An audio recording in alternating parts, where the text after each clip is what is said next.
Olá, amigo ligado no programa Brasil Consciência. Estamos começando mais uma edição do nosso encontro semanal. Este, o terceiro programa da série de 3 episódios que nós tratamos da reunião anual da SBPC, a Sociedade Brasileira para o Progresso da Ciência, que aconteceu em Campo Grande, no Mato Grosso do Sul. No programa de hoje, nós vamos trazer um panorama daquilo que de melhor foi discutido em torno da educação brasileira e também mais informações sobre as exposições e eventos que aconteceram na Festa da Ciência Brasileira. Para começar esse programa, vamos falar de um dos grandes personagens da ciência que é muito ativa nas reuniões da SBPC. Veja no VT. Presidente de honra da SBPC, vice-presidente da Academia Brasileira de Ciências e presidente do Colegiado de Academias de Ciências de toda a América, a biomédica Helena Nader tem sido uma das vozes mais ativas na defesa da ciência e das instituições que a sustentam no país. A mulher que presidiu a SBPC por 7 anos foi presença constante e marcante nas principais conferências e debates sobre os caminhos da ciência brasileira e suas consequências para a economia e a qualidade de vida da população. E para ela, o momento do país é crítico. Embora a gente tenha um ministro de Ciência, Tecnologia, Inovações e Comunicações que dialoga com a gente, nós não conseguimos dialogar com o Ministério da Economia. Então, eu até brinco, e eu sei que ele talvez vá me ouvir, respeito muito o Dr. Paulo Guedes, formado por uma universidade, conheço bem, porque eu também tenho colaborações com Chicago. O grupo de Chicago na área de economia tem prêmio Nobel. Não é possível que ele não conheça que nós estamos vivendo a economia do conhecimento. Para a pesquisadora, o problema começou com uma das primeiras ações do governo Temer, a aprovação da emenda constitucional que limitou os gastos públicos por 20 anos. Helena Nader é uma das autoridades que defendem que os limites não devem ser impostos em gastos com educação e desenvolvimento. Nós lutamos muito para que educação e ciência, que são molas propulsoras de qualquer economia no mundo, principalmente hoje que nós estamos na economia do conhecimento, não fossem incluídas. Perdemos, mas não jogamos a toalha. E isso, como é uma emenda em que tem um teto, a cada ano vai piorando. Então, vai se chegar num ponto, se ela durar os 20 anos que foi planejado, em que não vai ter mais gasto público. Então, a pergunta que eu faço para o telespectador, que talvez ele não tenha essa clareza, dá para ter um país sem investimento público? Tem que fazer economia? Tem. Tem que ajustar as contas públicas? Tem. Tem que fazer tudo isso. Mas, se deixar a educação, ciência, tecnologia e inovação dentro dessa emenda constitucional, não vai ter Brasil quando a economia estiver zerada. E eu acho que ela não vai ser zerada, porque o déficit público vai continuar por causa da balança comercial. Porque nós não vamos... O commodity sempre é flutuante e os insumos que nós estamos importando, a balança comercial nossa é triste. Triste. Nós não temos mais nem exportação de média tecnologia. O que é esse país gigante? 8,5 milhões de quilômetros quadrados, cerca de 208 milhões de habitantes, 1,04% de crescimento da população e a 9ª economia do mundo, de acordo com também um grupo da esquerda que se chama Banco Mundial. Não, nós temos que tomar cuidado agora. Eu ando com uma cartilha vermelha que se chama... Não sou comunista, porque agora quando você questiona, você é vermelha. Eu não sou, já falei. Eu não tenho partido, meu partido é a ciência, é o povo brasileiro, é a educação. Então, eu não posso questionar. Gente, não existe isso. O questionamento é que fez o mundo crescer. Eu respeito a democracia, eu respeito a eleição, mas o presidente que foi eleito, ele foi eleito não por quem o votou só. Ele hoje é presidente da nação brasileira. Ele tem que respeitar a história. Aqui, ó, o Brasil, que vocês conheciam, mas ele mudou um pouco, é que eu não tive tempo, porque é muito dinâmico o país. Tudo isso daqui agora se chama Paraíba.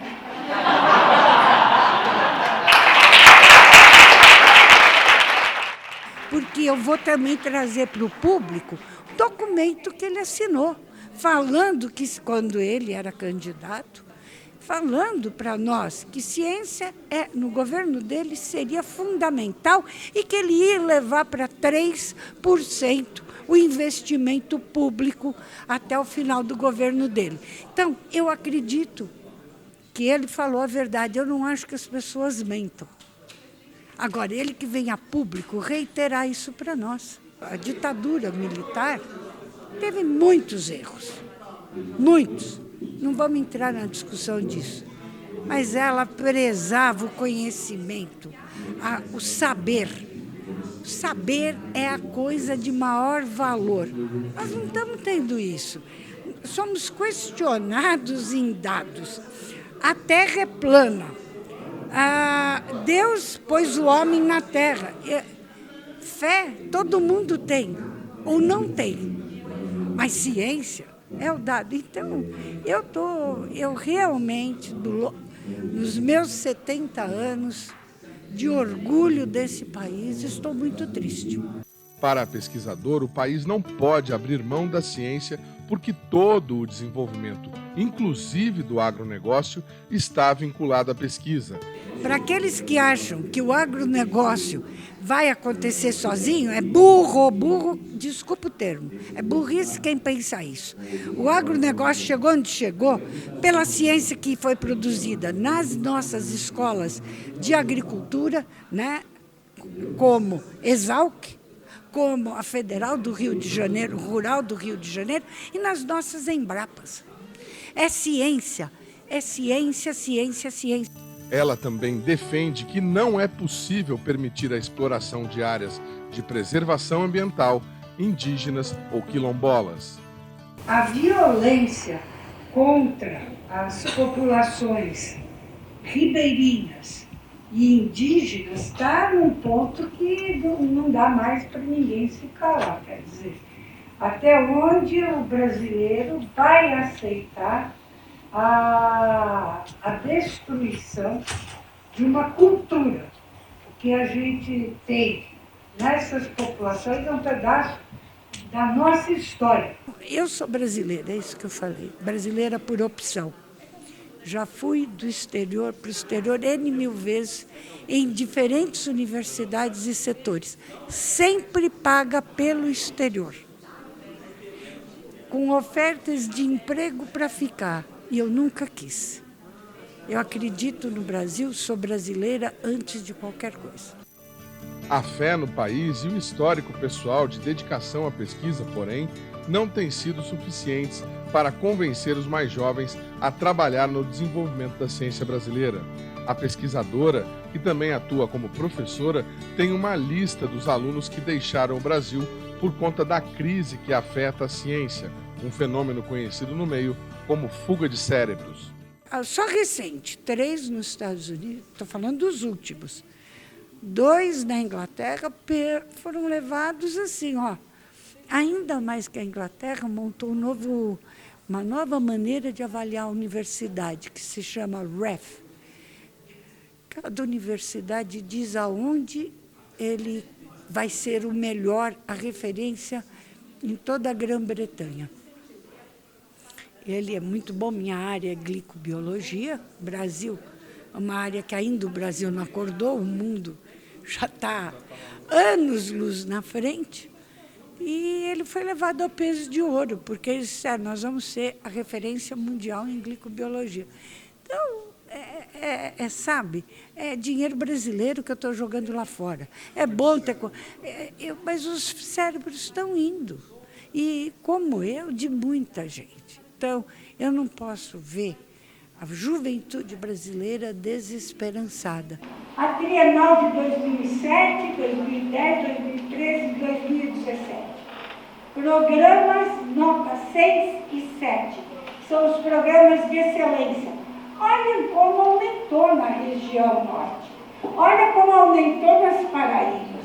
Então, o país está melhorando. É isso, tem muito jovem aqui. É isso que nós não podemos perder. Estou falando, Helena, brasileira, cidadã, que foi fruto da universidade pública. Hoje é uma demonização do público. A demonização, e eu vejo dessa forma, da universidade pública. Os gastos como se nós fôssemos perdulários. Nós temos sim que melhorar a nossa gestão. Sempre tenho que melhorar. Sempre. Mas não podemos jogar uma pá de cauda em cima de todo um passado construído ao longo de 70 anos, que são as nossas instituições, e menos de 100 para as nossas universidades. Eu vi o artigo do Silvio Meira, eu discordo de A a Z. Também quero deixar registrado. Não aceito o que está na Gazeta do Povo hoje. Doutor que forma mais doutor para formar mais doutor. Nós temos muito poucos doutores nesse país. Nós temos que ter muito mais. E tem que ter, sim, absorção na indústria. Mas nós temos que ter doutores nas universidades privadas e não só nas universidades públicas. E todos os que estão hoje atacando a universidade pública, a grande maioria, foram formados pela Universidade Pública Brasileira. Então, eu não sei, eu realmente, você desculpa, eu estou muito... Desculpa, povo. Estou emocionada, pessoal. Porque a Aurora veio. Então vamos todos.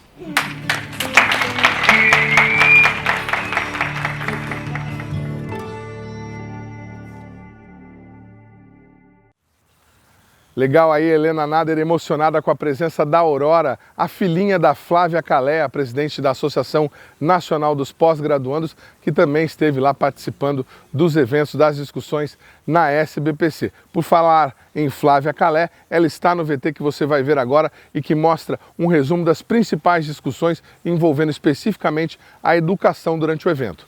Acompanhe. A discussão sobre os rumos da educação no país, do ensino básico ao superior, é uma pauta permanente da comunidade científica brasileira, mas acabou sendo ainda mais presente durante os eventos do encontro anual da SBPC de 2019. Logo na cerimônia de abertura, o presidente da entidade deu o tom do posicionamento da comunidade científica. E alguns temas perpassaram a nossa discussão no Conselho da SBPC. Um deles é permanente: educação pública, gratuita e de qualidade.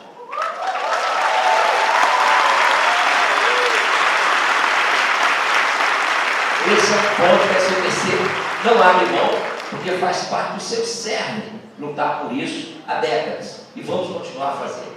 A reunião da SBPC foi realizada dentro da Universidade Federal do Mato Grosso do Sul e o ambiente universitário não foi receptivo ao representante do ministro da Educação, que não compareceu. Nos fazer acreditar que esse país pode ser desenvolvido, a gente não tem nenhuma outra saída, é por meio de investimentos em qualidade da educação brasileira.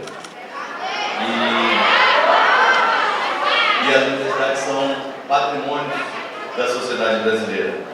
Eu tenho certeza que, a partir do futuro, esse programa que a gente lançou,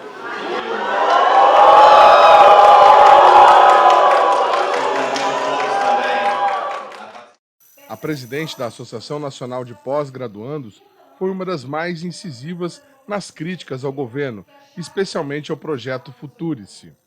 Bolsonaro elegeu professores e estudantes como inimigos da nação, ou seja, a relação a partir da qual se estabelece ensino, aprendizagem e elaboração de conhecimento. Indicou para ministro alguém que entende de mercado financeiro, mas desconhece a importância da educação para a coesão social e para o projeto de nação.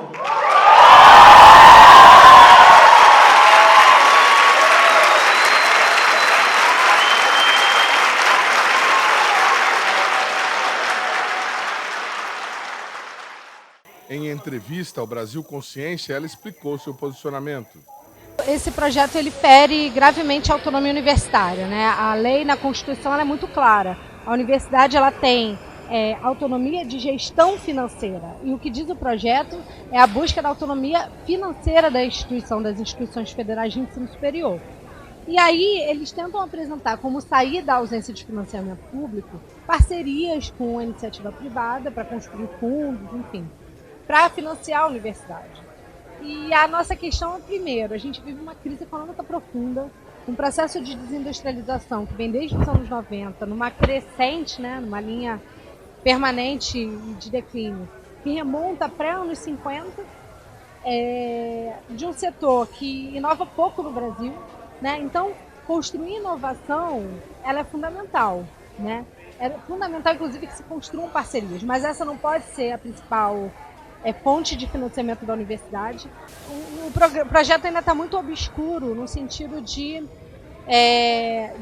deixar claro o papel das OS, porque, no fundo, OS ela é uma fundação de direito privado, uma instituição de direito privado, como são as fundações que já existem hoje na universidade. Então, o que inovaria ter uma OS e não a fundação? O que cumpriria o papel de uma OS que a fundação já não cumpre, né? A gente está ressabiado, estudando o projeto, debatendo com a comunidade acadêmica, porque também não basta ser contrário, a gente também precisa apresentar qual é a alternativa e fazer uma disputa de projeto na sociedade. Outro momento importante na SBPC 2019 para a questão da educação foi a conferência do ex-ministro da pasta, Renato Janine Ribeiro, que abordou a influência da educação na economia do país. O Futuris, eu já me manifestei várias vezes a respeito, vou sintetizar, me parece que a educação e a saúde, por um lado, por outro lado, as crianças pequenas e as pessoas de mais idade não podem ser submetidas a um excesso de riscos na sociedade. E pessoas de mais idade no Brasil é uma característica complicada, porque depois dos 45 anos, um desempregado tem dificuldade de conseguir novo emprego. Então, numa sociedade capitalista é uma sociedade de risco. E a atual política quer reduzir todas as proteções contra o risco e deixar tudo no risco. Eu acho que o risco é importante, ele é vital para o desenvolvimento econômico, mas você tem que saber onde cabe o risco e onde não cabe o risco. Na educação, você ter um orçamento arriscado, um orçamento que vai estar vinculado a um fundo cotado em bolsas, é perigoso. Porque mesmo que a série histórica mostre um avanço e uma lucratividade disso, portanto, permita eventualmente melhorar o orçamento da universidade, você tem coisas que são incomprimíveis. E essas coisas incomprimíveis, por exemplo, você não pode simplesmente dizer, esse ano não vamos abrir o terceiro ano de medicina. Não tem como. Esse ano não vamos não vamos ter vestibular para engenharia. Não tem jeito de você fazer isso. Então você tem que ter certas garantias. Isso precisa estar claro. Se houver possibilidades de adicionais, é bom. Agora, o outro ponto é que também o ministro parece, por conhecer pouco a área, e não tem noção de quanto a universidade já se empenhou em colaborar com o setor econômico. Na verdade, nós temos isso com as bolsas RAI, do CNPq, desde 1987. Nós temos isso com a Lei do Bem, desde 2005 e 2006, que favorece a colaboração entre o governo, entre as universidades e o setor privado, e temos isso com a criação da Embrapi, presidida por um ex-presidente da CAPES, Jorge Guimarães, que estava me dizendo hoje no café que quando eles criaram o Embrapi tinha 14 empresas colaborando com eles, hoje são 540, numa série de anos, 3 anos, de crise econômica intensa. Então, na verdade, já existe muito dessa cooperação. Como o senhor vê essa questão da possibilidade da privatização da educação básica, a questão dos vouchers? O que o senhor tem a dizer, tá? A questão do voucher para o ensino privado, para o ensino de educação básica, é uma questão que é chamada de modelo chileno, mas não só, isso aparece nos Estados Unidos, etc. Tem prós e contras. O grande pró, a ideia seria a seguinte, você praticamente extingue o orçamento público da educação, ele é dividido pelo número de alunos. Isso é educação básica, não é ensino superior. Você divide pelo número de alunos e dá a cada pai um cheque equivalente a isso, que o pai só pode gastar na educação do filho. E o pai pode gastar, não pode receber troco, e ele pode eventualmente complementar. Então isso, por um lado, garante que mesmo que aqueles pais que hoje colocam os filhos em escola privada e que não estão se beneficiando da escola pública, eles receberiam o dinheiro de volta do imposto para educar os filhos e poderiam colocar a mais para essas crianças. Os outros pais, os que só tivessem o voucher, eles controlariam a qualidade da escola. O ponto positivo dessa ideia, o ponto bom, é os pais controlarem a qualidade da escola, que é uma coisa que hoje não existe, ou é muito pouco. Eu acho que os riscos, agora o risco grande disso é a instabilidade do sistema escolar. Quer dizer, o sistema escolar vai depender cada ano de você ter matrícula ou não ter matrícula. Então, a possibilidade de falência de uma escola começa a existir. E todas as escolas se tornariam privadas, não necessariamente particulares. Particulares com fins lucrativos. Privada que não pertence ao Estado, podendo não ter fins lucrativos. Você poderia ter o surgimento de muitas cooperativas escolares, bons professores, que fizessem um trabalho muito bom. Poderia ter. Você teria também grandes redes empresariais cuidando disso. Mas você teria uma instabilidade no funcionamento disso. O que na educação é muito complicado. Porque quando você coloca seu filho no primeiro ano do ensino fundamental, geralmente a intenção é que ele faça 9 ou 12 anos lá, naquela escola. Então, é muito complicado você ter esse risco. Eu acho que vai um pouco na direção. Nós temos que fazer e reduzir, não aumentar a parcela de risco na educação. Outro momento de destaque para a educação e os investimentos na ciência brasileira foi a conferência ministrada pelo pesquisador Siddhartha Ribeiro, dirigente na SBPC, e que apresentou um balanço das ações do atual governo em ciência e educação. O Brasil ele tem um sistema nacional de ciência, tecnologia e inovação que é muito amplo, muito diverso. Envolve universidades públicas, federais, estaduais, municipais, agências de fomento, institutos. É um sistema grande que já tem 70 anos. E ele sofreu um grande crescimento, um grande aporte de recursos para esse sistema, mais ou menos entre 2000 e 2010. Ele cresceu. E isso gerou um monte de benefícios, seja na ciência básica, na formação de pessoal, número de mestrandos, doutorandos, publicações científicas, mas também benefícios concretos para a população. Então, por exemplo, ligados ao agronegócio, o aumento de produtividade gigantesco do nosso agronegócio tem a ver com a pesquisa feita nas universidades, na Embrapa. No caso do petróleo, toda a tecnologia foi tecnologia desenvolvida no Brasil, na Petrobras, em conjunto com as universidades. Foi uma série de benefícios e o Brasil estava querendo virar potência, virar um grande país, em torno de 2010. De lá para cá, esses investimentos começaram a diminuir, no início começaram a se estabilizar, depois diminuir, e esse ritmo de decréscimo foi aumentando. E nos últimos 3 anos é uma redução drástica. Nós tivemos tantos cortes seguidos, que agora os cortes, digamos assim, a gente corta na pele, depois corta no músculo, e agora está cortando no osso. Se não houver um aporte em torno de 340 milhões para o CNPq esse ano, em setembro, 84 mil bolsas vão deixar de ser pagas. Então, o risco que nós corremos é de desmontar esse sistema, e uma vez que você desmonta um sistema desse, o custo para reiniciar é altíssimo. Isso é do interesse de toda a população, isso não é do interesse só dos cientistas. Se nós tirarmos a ciência e tecnologia do país, não tem prosperidade, não tem desenvolvimento. A opção por ser um país produtor de commodities, soja, açúcar, não é uma melhor opção se o país quer dar qualidade de vida para a população? Não é uma opção sustentável, porque outros países estão investindo pesado. Por exemplo, a China está investindo muito dinheiro na África para suplantar o Brasil na produção de commodities como a soja. Então, é claro que isso é importante, nós temos que continuar melhorando a produtividade, mas a gente não pode se especializar em um único aspecto, que é um aspecto que está sob competição de, nesse momento, países muito mais poderosos que nós. A gente tem que pensar que a robotização está chegando. Assim como os metalúrgicos perderam emprego por causa dos robôs, no futuro serão os médicos, os advogados que vão perder emprego por causa dos robôs. Se nós não investirmos em valorização do capital humano, em qualificação do capital humano para gerar inovação, a gente vai ficar numa situação subalterna de vender comida para os outros e, eventualmente, essa comida vai ter um preço muito baixo e nós não vamos ter comida nem para a gente. Além do que, está havendo uma desertificação progressiva, A Amazônia está em risco de se extinguir. Se o deflorestamento continuar acontecendo, a gente vai chegar no ponto de não retorno, vai virar um grande deserto e todo esse cerrado vai desaparecer também. Então, esse é um momento crucial, nós precisamos entender que o futuro, a prosperidade do Brasil depende de um constante investimento na fronteira do conhecimento. Mas e as declarações do presidente de que os dados do INPE não estão corretos, que são muito parecidos com dados do ano passado. Isso tem algum fundamento? Veja bem, a ciência sempre aceita contraditório, desde que com dados. Nesse caso não foi apresentado nenhum dado, houve um aumento de em torno de 60% do deflorestamento. O ministro do Ambiente se reúne com pessoas que fazem derrubada de mata de maneira ilegal, garimpeiros invadindo terra indígena, quer dizer, é uma situação caótica. Eu sinto dizer que o presidente está completamente equivocado, assim como está equivocada a sua equipe, que dá sustentação a isso. O INPE é uma situação extremamente séria. Quando uma pessoa está com febre, não adianta quebrar o termômetro, ela tem que ser tratada. Não sonhamos com aterrado nunca, mas lutamos pela terra sem males. A Amazônia é rica e bela, é da nossa pátria amada.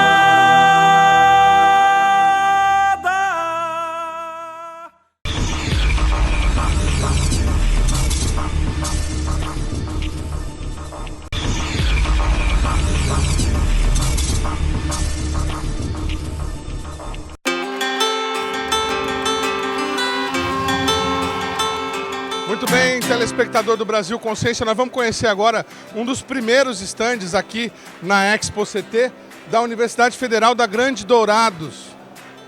Estamos aqui com a Elina dos Santos. Elina, tudo bem?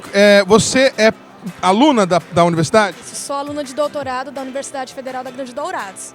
Legal. E que pesquisa que vocês estão trazendo aqui, que é feita lá na sua universidade, que pode ajudar a população? Estamos produzindo detergentes à base do líquido da casca da castanha de caju que combate as larvas do Aedes aegypti. Detergente para lavar louça que combate o Aedes aegypti. Como que funciona isso? Isso, são detergentes. A gente está utilizando esse óleo como matéria-prima, que é o líquido da casca da castanha do caju, e através de algumas modificações químicas, estamos produzindo esses detergentes para poder utilizar em domicílio. A priori, essa pesquisa ainda está sendo desenvolvida, vamos para teste em campo, mas todos esses compostos têm atividade larvicida. E qual que é o estágio que vocês estão hoje para começar a fazer os testes? Ainda tem que validar alguma coisa?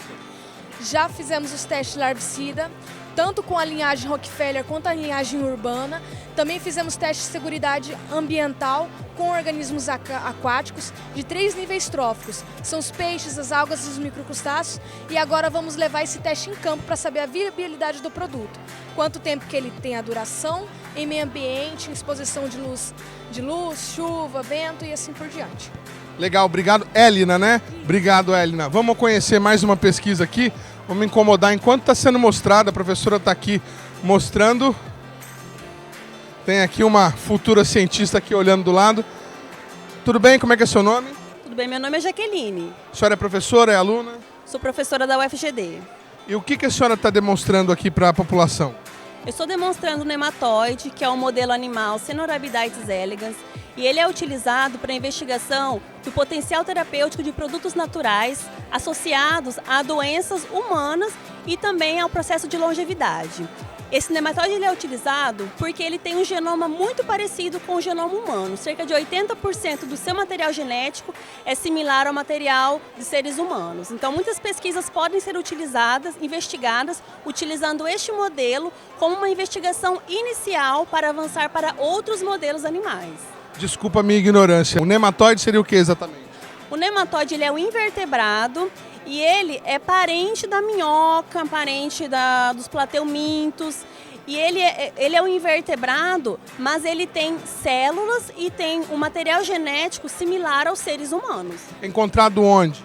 Na natureza, ele é encontrado no solo e ele é um indivíduo de vida livre. Então, ele não é parasita e não promove danos à saúde humana. Então, há cerca de 50 anos, ele vem sendo utilizado em pesquisas de genética, de biologia celular e molecular. E ele está sendo amplamente utilizado em laboratórios para investigações em diversas áreas relacionadas ao desenvolvimento humano e qualidade de vida também. Legal. Obrigado, professora. Bom, estamos chegando aqui, vamos primeiro conversar com o nosso amigo. Como é que é o seu nome, amigão? Flávio. Flávio do quê? Flávio Henrique, sou da UFGD. Você é aluno, professor? Sou aluno de doutorado. Legal. E que pesquisa é essa? Imagino que é do seu doutorado. Que pesquisa é essa que vocês estão mostrando aqui? Na verdade, aqui a gente trouxe alguns modelos experimentais utilizados dentro do laboratório de ensaios toxicológicos nós fazemos a validação no uso seguro de produtos naturais. Então nós trabalhamos com fitoterapia e também trabalhamos com a validação de uso seguro também de produtos que têm uma grande relevância na indústria nutricional. Nós empregamos testes que são preconizados pela OECD e pela Anvisa, junto com outras agências internacionais. Esse ensaio, um dos ensaios, faz a avaliação da toxicidade reprodutiva do organismo exposto a um determinado composto, a um determinado produto natural. Isso a gente pode extrapolar também para um produto sintético, né, para um agrotóxico, por exemplo. Esse modelo experimental, ele além de nos responder se o composto ele pode gerar ou não toxicidade na formação, na geração de anormalidades no indivíduo, nós podemos avaliar também o índice de indução de infertilidade, como também o comportamento, a toxicologia comportamental do indivíduo. Então o composto ele pode não gerar nenhum tipo de perturbação e formação de anomalias, mas ele pode gerar algum tipo de perturbação, um estresse, geração de medo, indícios de depressão, pode também induzir, né, que a atividade motora do indivíduo seja afetada, né? Então nós fazemos vários screens de testes para validar o uso seguro. Utiliza-se roedores como modelo principal. Esse aí é um feto de roedor. É um feto de roedor, né? O genoma ele é muito semelhante, é o mais semelhante, na verdade, o modelo animal mais indicado para avaliação, né? E hoje as agências elas preconizam também que os ensaios para serem validados eles sejam realizados juntamente com o ensaio em um invertebrado, pelo menos, ou um outro organismo vertebrado, né, um outro animal vertebrado, para associação junto com um ensaio em célula, né, um ensaio de citotoxicidade. A gente não está fazendo, não está levantando hipótese, a gente está testando, né, se esse produto ele tem potencial, se ele tem efeito biológico. Por exemplo, a planta ela tem uma relevância a população utiliza essa planta como um potencial antidiabético. Só que na medicina não é provado que ela realmente é antidiabética.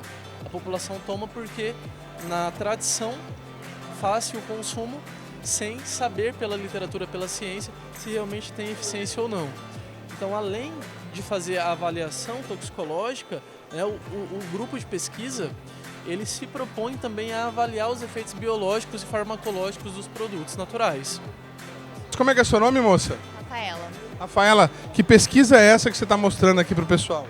Bom, esse stand aqui ele demonstra todas as pesquisas, no caso, para o ramo da engenharia agrícola. Nossa faculdade tem engenharia agrícola e também temos ramo de pós-graduação, mestrado, né? E aí nessa é uma impressora 3D de baixo custo, que foi montada por um dos nossos mestrandos, em que ela foi toda comprada as peças separadas, montadas, foi utilizado o Arduino, que foi um software. Então o nosso estudante, ele montou, programou, com o intuito de levá-la para o produtor rural. Por exemplo, aquele produtor rural que mora 80 quilômetros da cidade, precisa de alguma peça, alguma coisa, algum objeto para o serviço dele. Com a impressora, que ela é uma impressora viável, ele consegue programar, coloca para imprimir, em torno de 20, 25 minutos ele tem o seu, por exemplo, a sua porca ou o seu suporte já impresso para uso próprio. Mas o agricultor poderia fazer uma peça para um trator, por exemplo, alguma coisa assim? Poderia. A própria impressora ela tem um software, um aplicativo de computador que você entra no aplicativo, você desenha o tipo de modelo que você quer, coloca para imprimir, aí ela tem uma entrada de cartão SD que demonstra que não precisa ficar ligado no computador direto, o que já ajuda bastante, coloca para impressão e ela começa a imprimir. Também já estão disponibilizados vários sites em que já tem o tipo de objeto que você coloca para imprimir também. Vamos conversar aqui com o Wilson Savino, ex-diretor do Instituto Oswaldo Cruz, e que vai apresentar uma mesa redonda amanhã sobre interações neuroimunes. Wilson, o que é uma interação neuroimune? Então, veja, são as interações que ocorrem entre o sistema nervoso e o sistema imune. Então, muita gente já teve, por exemplo, quando tem questões de estresse, tem herpes labial. E isso se deve ao fato de haver uma diminuição da resposta imune por interações com o sistema nervoso. Quer dizer, quando a gente fica realmente nervoso e dá alguma reação no corpo, isso não é só uma bobagem da pessoa, não é uma frescura. Isso realmente acontece. Acontece mesmo com bastante frequência, inclusive. Que tipo de reação é a mais comum e quais são as pesquisas que vocês fazem com relação a isso? Olha, na verdade, primeiro, existem relações entre o sistema nervoso e o sistema imune desde a época fetal. Então, o sistema imune, por exemplo, influencia na formação do cérebro. Bebezinho dentro da barriga da mãe, submetido a estresse, gritaria, confusão, ele corre o risco de não ter uma formação adequada. Nessa situação que você descreveu, existe a possibilidade de ter um problema de formação, ou pelo menos de cognição. Existe sim. Mas isso não está demonstrado. O que eu falei está demonstrado em animais de experimentação. E o restante da pesquisa já avança a fase adulta? Claro. Já, então. Na fase adulta, por exemplo, nós sabemos que o próprio sistema nervoso e também os hormônios são capazes de modular uma resposta imune contra um vírus, contra uma bactéria, contra um parasita. Isso, o nosso laboratório e vários outros laboratórios do Brasil têm estudado já há bastante tempo e está bem estabelecido isso. Legal, Wilson, mas assim, além de coordenar essa mesa redonda amanhã sobre essas interações, você também está coordenando a Fiocruz aqui na SBPC como um todo, né? Que espaços que vocês estão ocupando aqui? Além da sua mesa redonda, tem mais coisas? Vocês trouxeram mais atrações? Então, veja, antes de mais nada, esse ano nós fizemos uma ação coordenada da presença da Fiocruz dentro da SBPC, que já vinha acontecendo desde há muitos anos, mas que esse ano teve uma coordenação mais efetiva. Então, existem vários palestrantes na programação científica que são pesquisadores da Fundação Oswaldo Cruz e na outra área, por exemplo, na SBPC Jovem, nós também temos um grande stand com várias atividades para crianças, para adolescentes, e na Expotec, onde nós estamos nesse momento, nós mostramos produtos de inovação tecnológica da Fiocruz. Por fim, existe ainda a presença da Fiocruz dentro da galeria de museus de ciência, e a Fiocruz tem um museu de ciência que é o chamado Museu da Vida. Então, todas essas diferentes ações foram desenvolvidas e estão sendo efetuadas de maneira integrada. Legal. Quem quiser ter mais informações sobre o que a Fiocruz tem para apresentar, deve acessar qual portal, qual site? Deve acessar o site www.fiocruz.br e começar a navegar lá dentro. E tem a parte de notícias, com a agência Fiocruz de Notícias, e lá poderão saber tudo o que está acontecendo do ponto de vista da Fiocruz dentro da SBPC.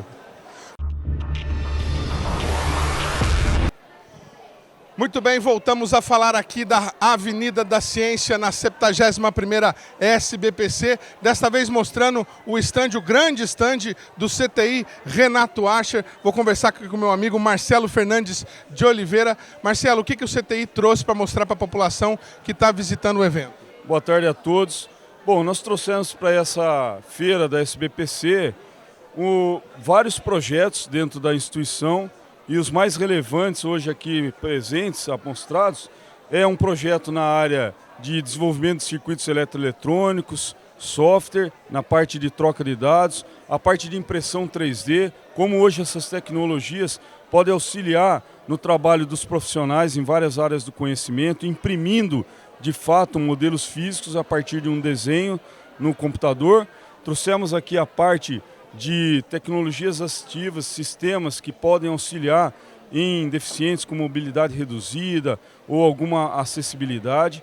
Trouxemos também uma parte de biosensores, desenvolvimento de sensores a partir de matérias biológicas, ou no caso aqui apresentado um sensor para detecção do vírus da Zika. E trouxemos também a parte de IoT, Internet das Coisas, que hoje vem revolucionando como a sociedade se comporta e como ela pode ter melhor conforto através de troca, manipulação e tratamento de dados. Legal. E para quem não conhece o Instituto Renato Ascher, onde vocês estão, o que vocês fazem, como que vocês surgiram? Conta um pouquinho da história para a gente. Bom, o CTI, lotado em Campinas, no estado de São Paulo, tem a missão hoje de desenvolver tecnologias para a sociedade baseado em microeletrônica, né, linhas de pesquisa na área de microeletrônica, software, manufatura e robótica. O CTI hoje tem 13 laboratórios de pesquisa tecnológica desenvolvendo essas aplicações. E o que mais tem chamado a atenção do público aqui na feira? Bom, certamente o que mais chama a atenção geralmente são coisas que você pode tatear, visualizar. A impressão 3D hoje te dá recursos para você materializar formas extremamente complexas. Isso então tem chamado muita atenção do público que tem visitado o nosso stand. Entre as formas complexas está essa sua cara aqui, não? Pois é, o cara crachá aqui foi exatamente impresso numa impressora 3D. Mas, né, saindo da brincadeira, a impressão 3D lá no CTI, vocês fazem, inclusive, prótese para pacientes que estão em recuperação, diminui o tempo de cirurgia. Quem precisar de um serviço como esse, tiver um paciente, um amigo que está precisando, um filho, precisando de algum tipo de prótese diferente, quiser consultar para ver se o CTI pode fazer, o que ela deve fazer? Perfeitamente. Hoje a impressão 3D ela provê soluções na área de saúde, como biomodelos para planejamento cirúrgico, próteses personalizadas.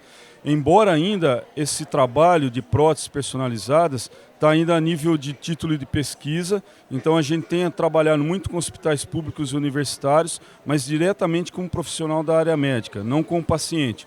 Então, se algum profissional da área médica tem interesse em aplicar hoje essas tecnologias dentro do seu trabalho, nos procure lá no CTI para poder tentar chegar e viabilizar esse trabalho. Legal, obrigado, Marcelão, valeu. Prazer. Abração. O programa Brasil Consciência vai para um rápido intervalo, mas a gente volta já já, um instante só.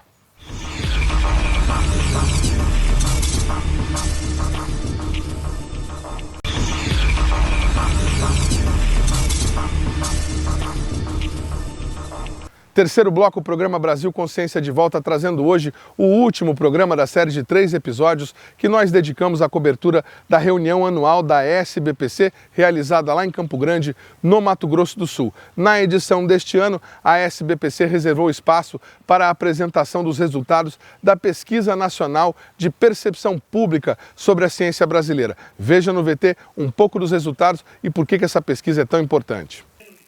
A pesquisa é uma realização do Centro de Gestão e Estudos Estratégicos do Ministério de Ciência, Tecnologia, Informação e Comunicação e foi realizada em parceria com o IBGE. Então vamos passar o vídeo e na sequência conversamos com os demais membros.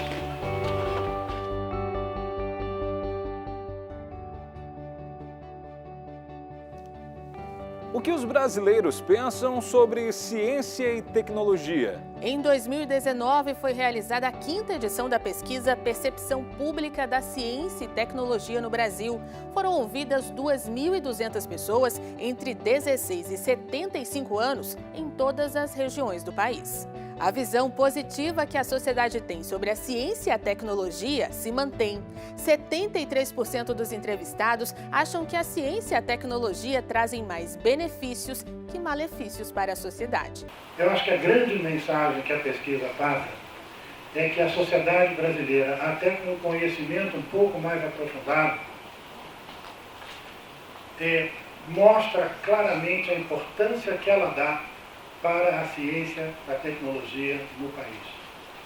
Não somente isso, ela reafirma mais uma vez aquela percepção da sociedade que falta dinheiro e que precisa mais dinheiro, precisa mais recursos para a ciência e tecnologia. Claramente, uma pesquisa como essa passa a ser um fator de influenciar a atuação do nosso legislativo, para não falar do próprio executivo e judiciário, mas do próprio legislativo no que diz respeito à premente necessidade de se dar um apoio maior e que isso esteja refletido no próprio orçamento da União, no que diz respeito à ciência, tecnologia e à inovação. E essa percepção positiva se estende aos cientistas. Eles são vistos como pessoas inteligentes que fazem coisas úteis à humanidade, para 41% da amostra. Apesar dessa visão otimista, a pesquisa traz alertas. A visitação a locais de CIT diminuiu. Grande parte dos brasileiros não visitam ou participam de atividades em espaços de C&T. Os locais mais visitados foram Jardim Botânico ou Parque Ambiental, Biblioteca e Feira de Ciências, enquanto os menos frequentados foram Planetário, Olimpíada Científica e Museus de Ciência e Tecnologia. Entre as razões para não ter visitado o museu, a maior parte dos entrevistados, 34%, afirmou que era por não existir um em sua região. Essa pesquisa já tem sido feita desde 2005, envolveu instituições como a Fiocruz, a Academia Brasileira de Ciências, em certo momento, a UFMG, a UFRJ, etc, etc. Então é bom a gente deixar claro que essa pesquisa aqui é feita fundamentalmente também, a Adriana, todo o pessoal do CGE, com a participação que o Márcio já mencionou, do Instituto Nacional de Ciência e Tecnologia, voltado para isso, Comissão Pública da Ciência e Tecnologia, que a Luísa Massarani, que coordena, está aqui, com o Yuri, que tem sido um baluarte na discussão disso, inclusive internacional, tem toda uma participação muito intensa. Eu queria registrar isso, e a SBPC que batalhou desde o início, Marcelo? Desde 2005 a gente tem feito essa pesquisa. Eu acho que é importante que isso seja registrado e que esses resultados sejam discutidos e interpretados. Vocês vejam que o grau de confiança dos brasileiros em nós, cientistas, é muito alto. Isso não se reflete, às vezes, em altos escalões de governo, infelizmente. Também no Congresso, a terceira pesquisa eu apresentei no Congresso Nacional e numa das audiências públicas, e coloquei lá aquele gráfico, na época era 78%, acho, 73%, a favor de aumentar o investimento. Estava cheio de deputado lá. E eu disse, gente, vocês estão representando o povo brasileiro. O povo brasileiro, em sua maioria, está dizendo isso. Muitos concordavam, mas na hora de votar o orçamento, aí que o bicho pega.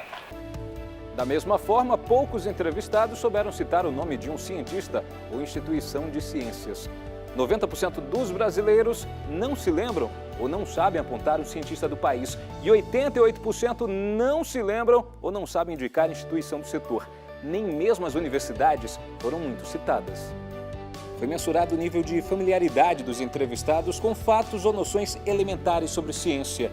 Muitos desconhecem o papel do antibiótico no tratamento das doenças, por exemplo. Veja. Em um cenário em que grande parte dos entrevistados não soube apontar o nome de um cientista brasileiro, o atual ministro de Ciência e Tecnologia, Comunicação e Inovação acabou sendo citado como o cientista brasileiro mais conhecido pela população.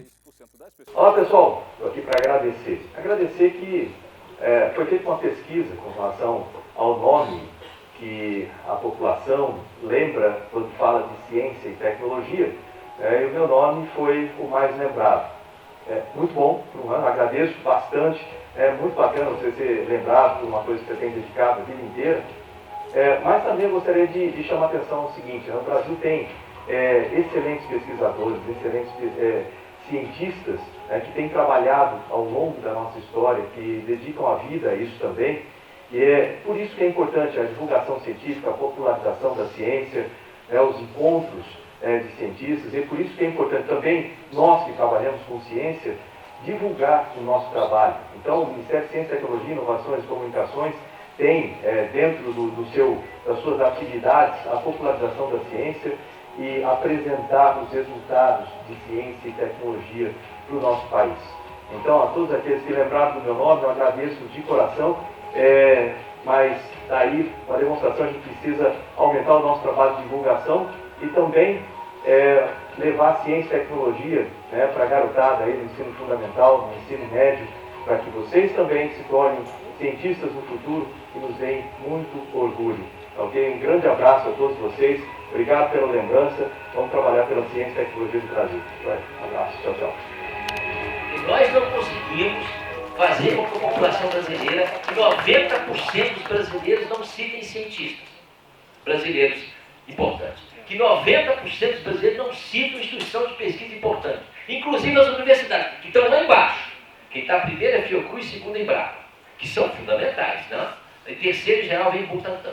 Então, e na questão dos cientistas vem sempre, agora mudou com o Marcos Pontes, inclusive pelo trabalho dele, pela visibilidade que a mídia dá também, em vários momentos, cientistas que estavam com mais visibilidade aparecem, o Nicoleles, por exemplo, na pesquisa anterior, teve destaque, Oswaldo Cruz e Carlos Chagas são sempre presentes, César Larson bem lá embaixo, para desespero de nós, os físicos, mas eu acho que o recado que aparece dessa pesquisa é que nós temos de fazer um programa. E a SBPC, e nós vamos tentar fazer isso, vamos juntar todas as entidades científicas. Eu acho que o CNPq, o CGE, a FINEP, o Ministério, as universidades, nós temos de encarar isso com seriedade.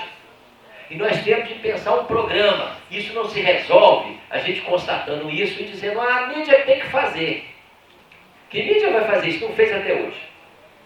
Eu acho que a gente tem que ter um programa nas escolas. O Ciência da Escola é importante pelo lado da educação científica, mas não vai resolver o problema de mostrar a ciência que existe no Brasil.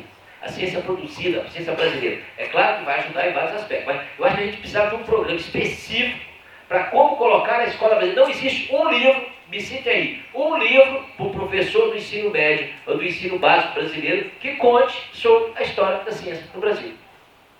Alguém que conhece um? Não tem. Portugal tem, Espanha tem, Argentina tem, Estados Unidos tem, França tem, Inglaterra tem inúmeros. Então eu acho que a gente falta também um programa, e a gente, quando a gente discutir com a Secretaria de Educação Básica do MEC essas questões, quando a gente discutir as nossas questões de currículo, que é importante o currículo de física ter isso, ter aquilo outro, de química também, mas a gente tem que pensar um pouco mais amplo também, pensar o conhecimento da ciência brasileira que não é tocado na escola. Mesmo na universidade. O primeiro curso de pós-graduação que tinha doutorado, mestrado em História da Ciência do Brasil, nós criamos na UFRJ há alguns anos atrás. A reunião anual da SBPC também dedicou espaço para apresentar os resultados de um trabalho de pesquisa sobre as ações do governo Bolsonaro referentes ao meio ambiente e à proteção dos direitos humanos no Brasil. Veja como foi. Professor, qual que é a avaliação que o senhor faz do que foi exposto aqui a quem participou da sua palestra, da palestra conjunta e o que essas pessoas estão levando para casa? Olha, eu acho que foi muito positivo, porque nós tivemos um auditório praticamente cheio, um auditório de 250 pessoas, e que nós trouxemos 2 tópicos que, de certa forma, são díspares, mas são muito unidos. É falar sobre reflorestamento, sobre código florestal e falar sobre a parte social da coisa. Eu acho que as pessoas conseguiram entender o que nós queremos fazer e nós conseguimos mostrar que nós temos que lutar muito nesse Brasil na situação atual. As coisas não andam bem e essa população, essa juventude que participou dessa reunião, eu espero que eles tenham absorvido alguma coisa que sejam, como é que se diz, reprodutores do que foi feito aqui, porque o sucesso do país depende de cada um.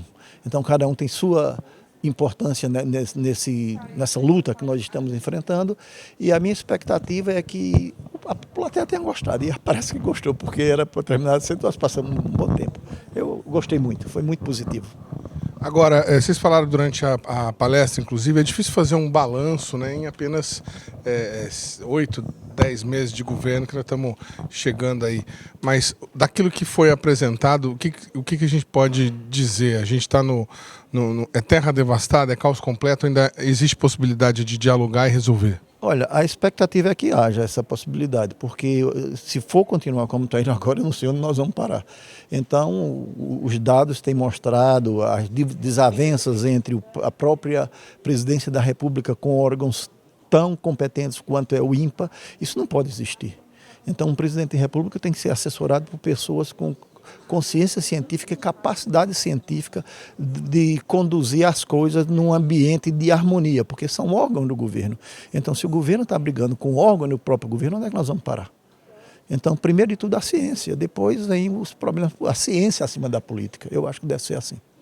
O Exército Brasileiro também marcou presença na reunião anual da SBPC de 2019. Houve até uma polêmica sobre a presença de militares fardados filmando eventos que falavam do governo Bolsonaro. Nós tratamos dessa polêmica neste programa 2 edições atrás. Hoje vocês vão ver o que o Exército levou para a feira para mostrar para a população. Acompanhe. A presença do Exército Brasileiro aqui é feita pelo Comando Militar do Oeste, né? Nós somos o mais alto nível do Exército Brasileiro aqui no Mato Grosso do Sul.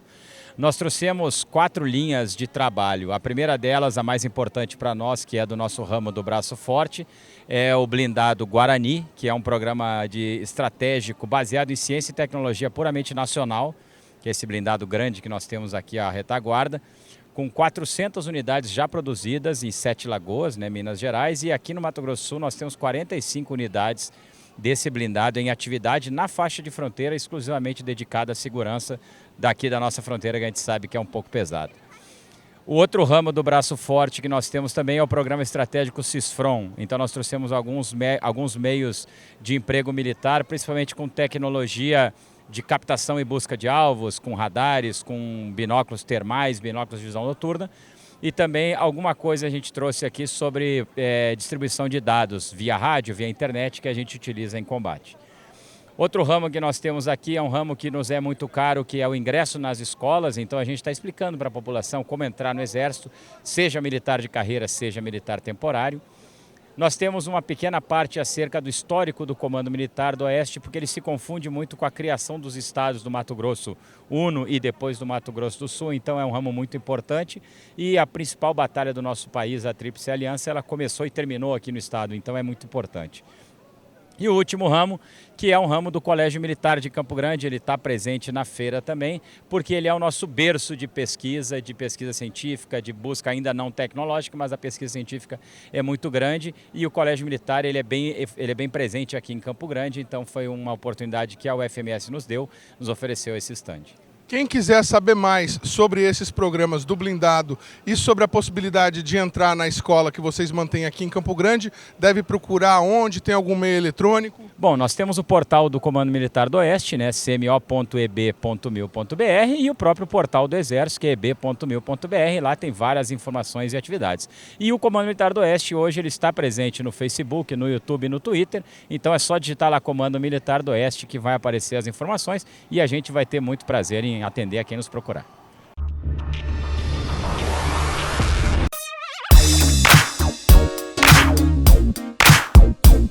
Muito além da pesquisa e da inovação, o que chamou a atenção do jovem aqui na SBPC foi esse espaço do Sebrae, com comida típica para eles, produtos e principalmente um torneio de videogame.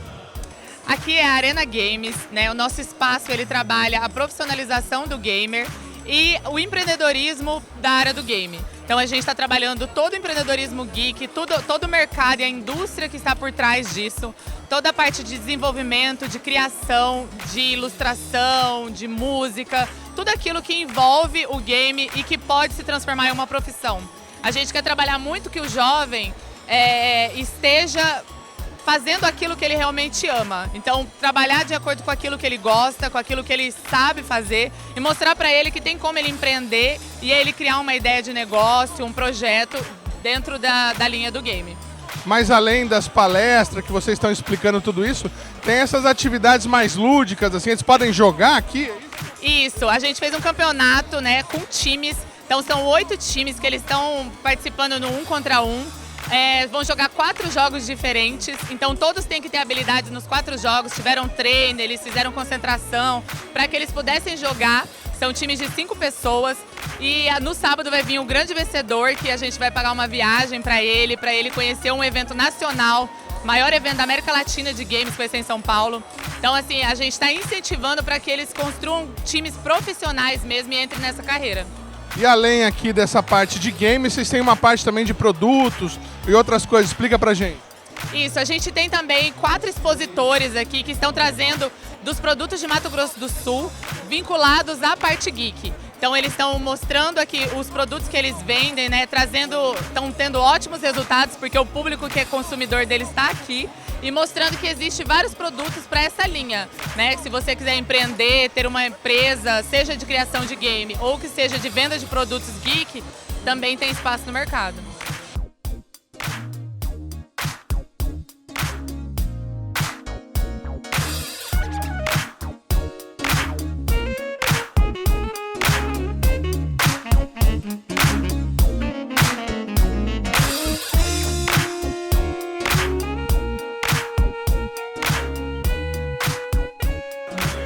Isso é um cosplay que chama?